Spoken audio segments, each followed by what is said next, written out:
What's going on, everybody? My name is Ben, and welcome back to another episode of the D-Day Buddy Build. This is episode number 5, and today we are going to be working on the actual aircraft itself. Now, this is a really exciting time here because I finally get a chance to crack into that. The figures are more or less done. I might have to do a little bit more work on their face.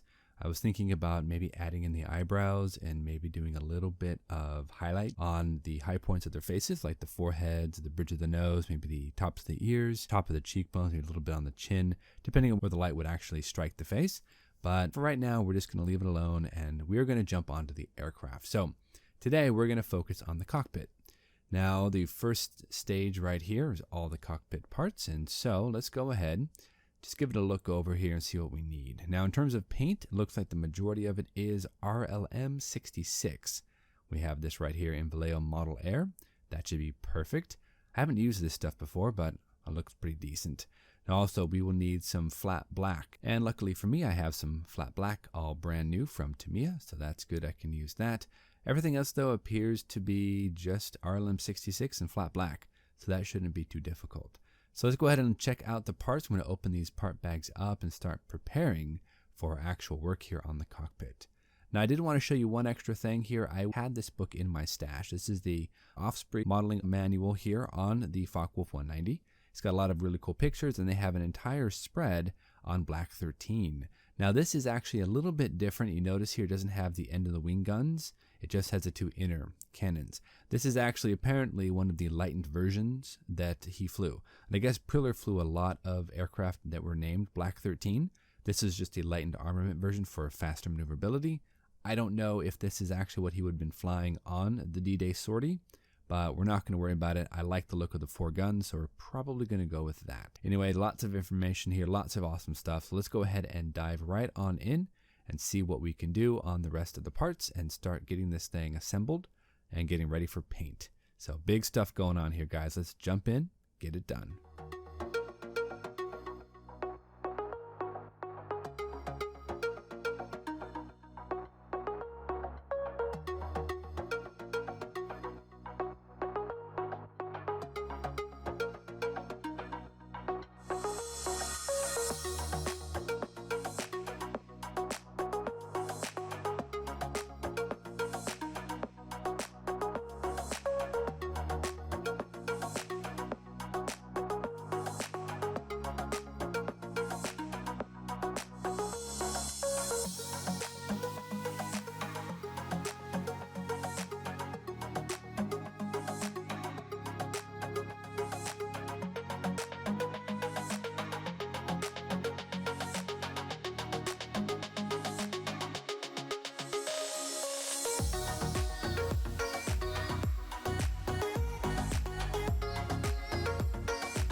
All right, so it looks like we have the cockpit more or less painted. Everything looks good there. So now we have to come back and do a little detail painting. I did want to go ahead and do a little bit of some just regular old flat black up into the consoles and the dial faces and get that all nicely painted. And then we'll come back. We'll have to hit a few of them with red and maybe a few of them with yellow as well, just to add a little bit of interest. But let's start on the side console here, the right-hand side. Start painting up some of these areas and just see what we can do. We've got the instrument panels as well and the left side of the cockpit. So let's get it going.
Not too shabby, looks pretty decent. We have the cockpit all nicely painted. Now I wanted to try something a little different. I wanted to use this Army painter, this dark tone on this. And I used those on the figures and it turned out really, really beautifully. So we're going to go ahead and try it on the cockpit. Now I'm just going to take my wide brush and I'm just going to drag it across the cockpit floor here. Looks pretty cool. I'm also going to take it up and in between the center console and the side panels, firewall, and then back along the rear decking. Just going to go ahead and cover the entire cockpit with this dark tone, and I'm hoping that should go ahead and settle in the recesses and give it some color variation without me having to do a ton of work on it. Now it worked for figures, so I'm interested in seeing how it's going to work for non-figures. Otherwise though, I think this is going to be pretty simple. We'll have to do a little bit of dry brushing, of course, a little bit later. Probably going to be using a custom mixture of maybe the RLM 66 with a little bit of light gray, just to go ahead and just tone it down just a tad. Then we'll dry brush over different areas. But for right now, I want to try the dark tone and see what it does. So far I like it. I think it's kind of an interesting look. Kind of settles in those recesses, really pops some of the details. We also have to do the exact same thing on the front instrument panels, both the lower and the upper instrument panel. Again, just a nice, even, gentle coat over both of these parts. And I think we will be ready to go ahead and do a little detail work on those. So that's pretty cool. Let's go and put that aside, see what else we can do. So now we're going to go ahead and do the exact same thing on the inside of the fuselage. I airbrushed that RLM 66, so we're good. We can do a little bit of shading here with this dark tone. And I think it should kind of even it all out and give it a little bit of shadow, a little bit of detail, and it'll match with everything else I've just done. So that's kind of the important part. A little bit more on the other side here. There we go. And I'm just going to spread this all out here, and I'm thinking this is going to be pretty decent. I think it's going to be just perfect.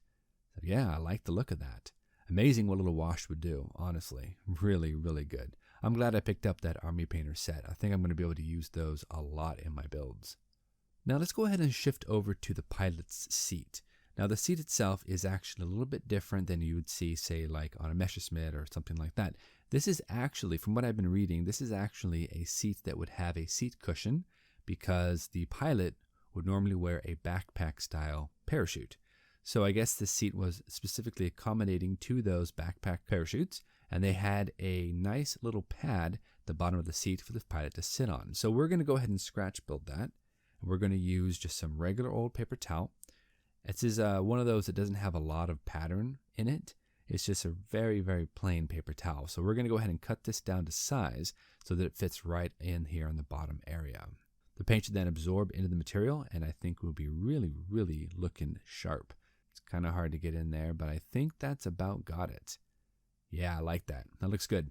So now I think the next step will be to come back and maybe take some red brown, mix it up with, well, I think just red brown. We'll take some red brown and we'll dilute it, a little bit of rubbing alcohol, and then just kind of let it soak in to this actual pad. Then later on when that's dry, we can hit it with a wash. Maybe that soft tone might work. So we'll take a little bit of this Tamiya red brown, and that's probably about enough right there. So now we'll take a little bit of rubbing alcohol, get this thing thinned out. There we are. Let's go ahead and just mix it up. I don't need it really thick here, guys. I want it to absorb into the paper towel so that it will also act a little bit like glue, and it should help to kind of secure it down to the seat. Okay, so we're going to go ahead and move on from here. I wanted to shift back over to the cockpit and really do some detail painting and get these dial faces and gauge clusters and switches all nicely painted up with some red, some yellow, and well, we'll just see how it goes. Should be pretty sweet.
All right, everybody. So we went ahead and took care of all of the gauge clusters. And as you can hopefully tell, I actually added a little bit of scratch building wire to the control column. For some reason in my book, it called out for a control column that runs along the front of the actual flight stick. I don't know if that's true or not, but the book says so I'm just going to do it. That's fine. So I've added a little bit of that control cable just with some twisted copper wire. Nothing fancy. I've got the twists pretty tight. We snipped it off and glued it down, so now the control stick can go in. We're going to glue that down to the cockpit tub, and I think, guys, we are ready to go ahead and call it quits for today. This cockpit's really coming along. I think it looks awesome. Might have to do a little bit more work here and there, but I think we're pretty decent for tonight. So until next episode, guys, you know the drill. Go out there, get yourself some bench time, have some fun, build something cool, and we'll see you back here on the next episode of the D-Day Buddy Build here on Ben Builds. Thank you so much, everybody. We'll see you soon.